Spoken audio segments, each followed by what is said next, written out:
அனைவருக்கும் வணக்கம். இன்று பெங்களூரில் ராஜாஜி நகரில் உள்ள ஸ்ரீ ராம மந்திருக்கு செல்வோம்.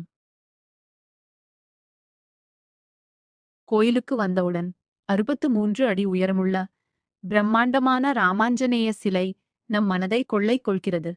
ஸ்ரீ ராமருக்கு முன்பு பக்தியுடன் இருக்கும் ஹனுமன் காட்சி மெய்சிலிர்க்க வைக்கிறது.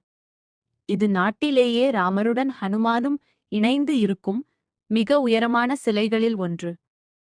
அதன் அளவு பெரிதாக இருந்தாலும் அதில் ஒரு தாழ்மையும் வலிமையும் தெரிகிறது. கோயிலுக்குள் நுழைந்ததும் முதலில் இடதுபுறம் விநாயகர் சன்னதி. விநாயகப் பெருமானின் தரிசனம். பிரார்த்தனை செய்து கொள்ளுங்கள்.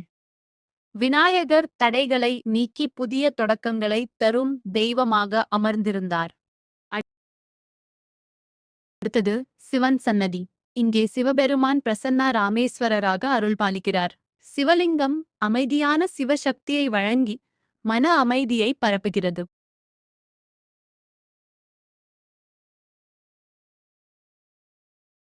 முக்கிய சன்னதியில் ஸ்ரீராமர், சீதை, லட்சுமணர் மற்றும் ஹனுமான் அழகாக காட்சியளிக்கின்றனர்.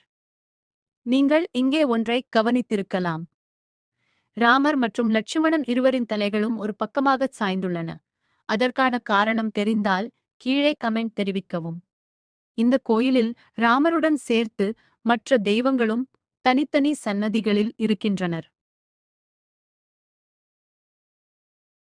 இந்த வீடியோ உங்களுக்கு பிடித்திருந்தால் லைக், கமெண்ட் மற்றும் ஷேர் செய்யுங்கள்.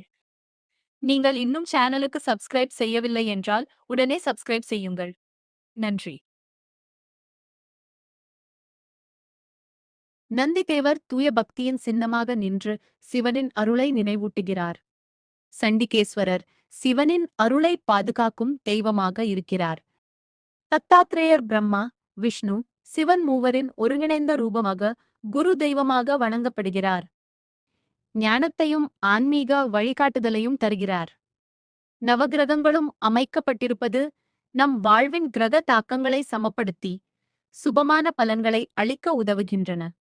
ஒவ்வொரு தெய்வத்தின் முன்பும் நின்றபோது அந்தந்த தெய்வத்தின் தனித்தன்மை தெளிவாக உணர முடிந்தது. தினசரி பூஜைகள் அர்ப்பணிப்புடன் நடைபெறுகின்றன.